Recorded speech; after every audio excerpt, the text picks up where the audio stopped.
Bonjour, bonjour et bienvenue dans ce live numéro 5 hein, dans la série Les femmes et l'argent. Bonjour Facebook, bonjour. Donc je revérifie que tout fonctionne bien sur Facebook. Donc c'est pas au même endroit, donc il y aura un petit peu de décalage. Donc bienvenue donc, dans ce live numéro 5 dans la série Les femmes et l'argent.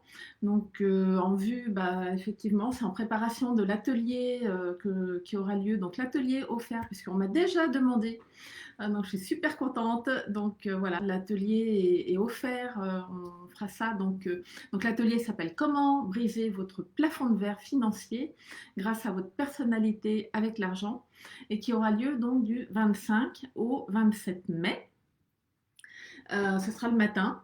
Voilà, et on va parler effectivement argent, ce qui vous bloque, et on verra ça notamment au travers des archétypes financiers. Donc, pourquoi cette série? Pourquoi cet atelier? Eh bien, parce que parmi mes clientes, eh bien, je vois souvent, je vois bien les freins qu'elles rencontrent et je vous rassure, euh, c'est ce qu'on travaille ensemble, hein, bien entendu. Mais donc, je vois bien les freins qu'elles ont et les difficultés qu'elles ont à dépasser des fois dans leur activité, hein. Et tout ça, c'est lié à leur personnalité avec l'argent.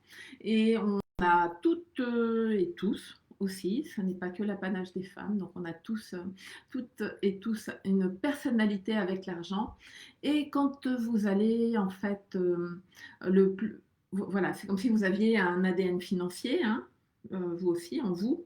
Et quand on va à contre-courant de sa personnalité avec l'argent, eh bien, tout va sembler plus dur, plus difficile, plus pénible. Hein. On n'est pas dans le flot, on est à contre-courant. Donc, ça va moins bien, forcément. Et quand vous comprenez votre personnalité avec l'argent, eh bien, vous comprenez aussi ce qui vous motive, ce qui vous anime en matière d'argent.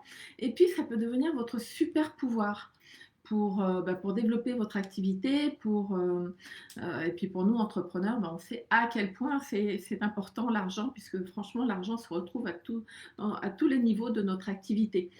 Donc voilà, ça peut devenir notre super pouvoir. Par contre, à l'inverse, vous risquez fort de vous retrouver quand vous ne connaissez pas votre personnalité avec l'argent, et ben, vous risquez fort de vous retrouver sous l'influence de votre côté obscur, je dirais. J'aime bien, j'aime bien ce côté-là. J'aime bien ce. Je suis une fan de Star Wars. Et donc, pour connaître sa personnalité avec l'argent, eh bien, j'utilise moi le test des archétypes financiers, hein, parce qu'il est incroyablement précis. J'ai encore des gens qui l'ont pris, donc j'intervenais lundi, donc ils ont encore fait le test. Et tout le monde est toujours bluffé de voir à quel point c'est précis. Et parce que donc je l'utilise parce que aussi on va aller travailler voilà, en profondeur en ce qui concerne qui vous êtes. Et, euh, et donc j'aide en fait mes clientes, hein, entre autres, à découvrir et à comprendre les clés qui sont en elles. Et puis, euh, voilà, le but évidemment, c'est de faire la paix avec l'argent et de le transformer en allié au service de leur projet de vie, qu'il soit pro ou perso. Et il est important parce que voilà, je pense qu'il est important, il est grand temps même que les femmes s'autorisent à gagner davantage d'argent, parce que quand c'est le cas, eh bien, c'est le monde entier qui en profite et qui change, à commencer par le leur. Mais bon, aujourd'hui, on est en live, donc on n'est pas encore sur l'atelier. Et dans ces lives, donc tous les jours à 20h, jusqu'au 24, je vais vous partager les erreurs que je vois les femmes entrepreneurs faire avec l'argent. Et elles le font, justement, c'est souvent, donc il y a des erreurs plus ou moins, donc ça dépend un peu des personnalités, ou en tout cas, il va y avoir des raisons pour lesquelles on va le faire, donc des raisons qui seront un petit peu différentes. Donc, et c'est lié à leur personnalité avec l'argent et donc forcément à leurs archétypes financiers. Et aujourd'hui, le thème du live d'aujourd'hui, eh bien, c'est de faire l'autruche. Voilà, parce qu'effectivement, il y a beaucoup de femmes eh ben, qui n'aiment pas, qui ne s'occupent pas de leurs finances. Hein, des entrepreneurs pour qui, pouf, ça passe un petit peu au-dessus, pensent que ben voilà, on est jeune, on a le temps, euh, qui n'ont pas envie que ça fasse des histoires. Je pense notamment aux connecteurs, je pense aussi à l'alchimiste, qui vont faire passer les autres avant leur propre intérêt. Là, on va voir nourriciers, par exemple, qui vont voilà, qui vont penser qu'il y a plus important. C'est aussi l'alchimiste, qui ne vont pas ouvrir leur relevé parce que qui préfèrent ignorer leur situation. Donc ça, on retrouvera ça plutôt chez le romantique, chez la célébrité, chez l'anticonformiste aussi, qui veulent un petit peu faire l'autruche, voilà, sur leur situation. Donc on ne voit pas et puis tout va bien comme ça. J'en discutais encore avec une de mes clientes et qui me disait, bah, bon, on travaille hein, ensemble évidemment, et qui me disait qu'elle était super contente parce que maintenant, ben voilà, elle affrontait sa situation et elle faisait plus. C'est un petit peu comme ça que m'est venu le thème du live, et qu'elle faisait plus l'autruche avec sa situation et que du coup, en ne faisant plus l'autruche, en la prenant un petit peu comme ça à bras le corps, eh bien, elle, et en s'en occupant clairement et sérieusement, eh bien, elle n'était plus en train voilà, d'ignorer ce qui se passait et puis de se dire, comme elle m'a dit, quand ça allait pas bien, bah, foutu pour foutu, autant tout exploser et puis on s'en occupe plus. Voilà, donc c'était voilà, faire l'autruche, ça va être ça. Et puis surtout, ça me rappelle aussi, parce que moi j'ai connecteur en numéro un. Et quand j'ai découvert bah, effectivement mon archétype financier numéro un, bah, j'ai vu et j'ai compris toutes les erreurs, ouh là là, mon Dieu, toutes les erreurs que j'avais pu faire, tant d'un point de vue pro enfin, que perso. Mais bon, enfin, je ne vais pas m'étaler là, mais c'est vrai que ça, voilà, il a fallu que déjà, ça m'a ouvert les yeux. Hein, ça m'a ouvert les yeux sur mon comportement, ça m'a ouvert les yeux sur mon mode de fonctionnement. Et puis, ben, ça m'a forcé aussi, bah, si je voulais que ça change, ça m'a forcé à moi à changer. Hein, ça m'a forcé à évoluer, ça m'a forcé à moi aussi à prendre les choses en main, à aller travailler sur mes croyances, à aller euh, travailler aussi sur mes actions, les actions que je faisais pour m'occuper de mon argent, de mon activité et de comment ça se passait, l'argent dans mon activité, parce que j'en ai fait des erreurs, je peux vous le garantir.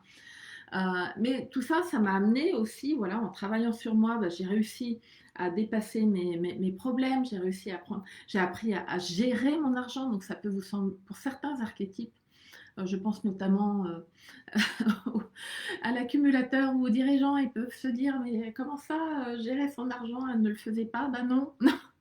Et je sais que les autres archétypes financiers me comprendront parce que c'est plutôt quelque chose aussi qui n'est pas trop dans leur ADN, on va dire. Et donc voilà, j'ai dû grandir, j'ai travaillé sur moi et c'est comme ça que je suis arrivée maintenant à faire bah, des investissements, à faire mes premiers placements. J'ai changé mes croyances parce que oui, le connecteur, il a l'impression qu'il va rien y comprendre. Et donc, bah oui, j'ai travaillé sur mes croyances, oui, j'ai travaillé sur moi pour grandir, pour devenir, bah, voilà, pour plus être sur le côté obscur de mon connecteur. Et je dois dire que effectivement, ça m'a bien servi puisque l'année dernière, ouais, enfin en septembre de l'année dernière, quand j'ai appelé ma banque pour lui dire, ok, bah maintenant je voudrais changer un petit peu au niveau de, enfin faire d'autres investissements, ils m'ont dit, oula, attendez, il faut déjà qu'on fasse votre profil financier, votre profil de risque.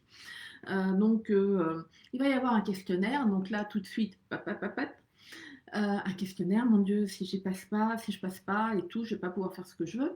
Et puis en fait, eh ben, écoutez, j'étais super fière de moi parce que j'ai dû avoir, à ce questionnaire, j'ai dû avoir une réponse fausse sur entre 40 et 50 questions.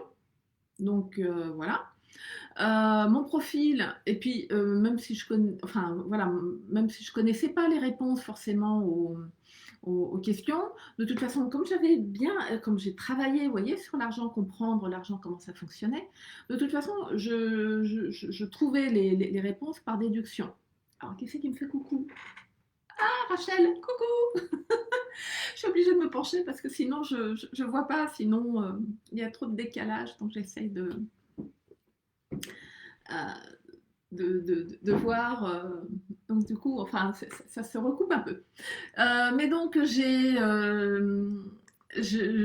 voilà, je disais, j'ai déduit, j'ai réussi, voilà, haut la main. Je crois que même ma banquière était très fière de moi. Et, mon profil qui était d'un petit 2 est passé à 3,5 et donc ça m'a ouvert aussi d'autres opportunités, vous voyez, pour investir. Donc vraiment, j'étais super fière. Et puis j'avais aussi, bah voilà, pour j'avais coucou Stéphanie. Donc j'avais aussi pensé, j'ai utilisé voilà, toutes les forces de mon connecteur, j'ai utilisé le mantra qu'il y avait. Donc si ça vous parle peut-être pas, mais tout ça on l'utilisera lors de l'atelier.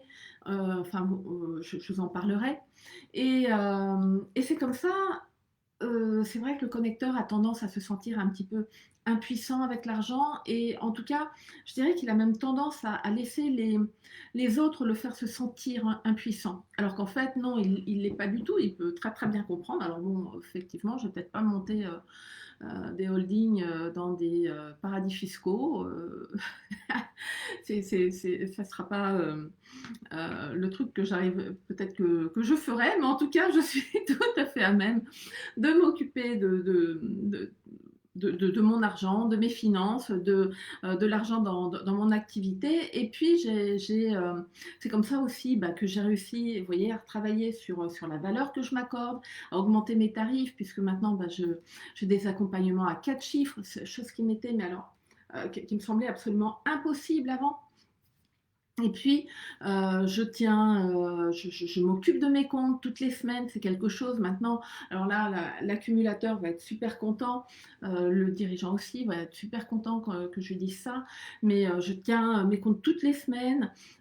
Et comme je dis toujours à mes clientes, à chaque fois que je leur dis maintenant, on va s'occuper de faire les comptes, et qu'elles me disent oh, non, et je leur dis mais attendez, moi, vous n'allez pas me la faire à moi, parce que moi, j'aimais pas. Je pensais que j'y arriverais pas. Et maintenant, depuis le temps que je le fais, eh ben, le jour où, si ça m'arrive de rater euh, pour une raison ou une autre, hein, je peux être en formation, enfin, je peux avoir plein de choses qui fait que je loupe. J'ai un créneau qui est bien défini dans mon agenda pour faire mes, mes, mes comptes. Et bien, le jour où je le rate, bouf, je me sens mal. Franchement, c'est quelque chose. Aujourd'hui, je suis super contente de faire mes comptes. Je suis super contente de m'en occuper. Voilà. Et quand on me demande des précisions ma conseillère en investissement ou quand la banque ou quand j'ai des choses à voir, tout ce qui est au niveau de l'argent, je me sens, mais je suis super contente d'avoir tout est clair pour moi, je peux répondre tac tac tac. Tu me demandes pose-moi la question, je te trouve la réponse. Voilà. Donc ça, c'était donc faire l'autruche. Donc c'était faire l'autruche plutôt dans les actions par rapport à l'argent. Et puis il y a d'autres archétypes financiers. Je pense effectivement les deux autres qui nous restent, donc ils sont le dirigeant et puis l'accumulateur. Eux, ils vont faire plutôt l'autruche par rapport aux émotions qu'ils éprouvent par rapport à l'argent hein, et le stress.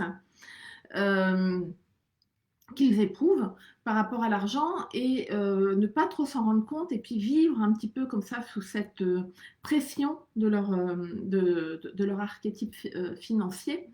Et puis bah, ça les freine, effectivement, ça les freine dans les actions qu'ils veulent poser, ça les freine dans ce qu'il pourrait faire. Donc, dans tous les cas, hein, vous voyez que ce soit par rapport aux actions ou par rapport voilà, plus au côté un peu émotionnel, hein, par rapport à l'argent, eh bien, ce que je voulais vous dire, c'est que euh, d'être financièrement non préparé, ok, c'est une chose, mais être financièrement incapable de gérer son argent, eh ben, c'en est une autre.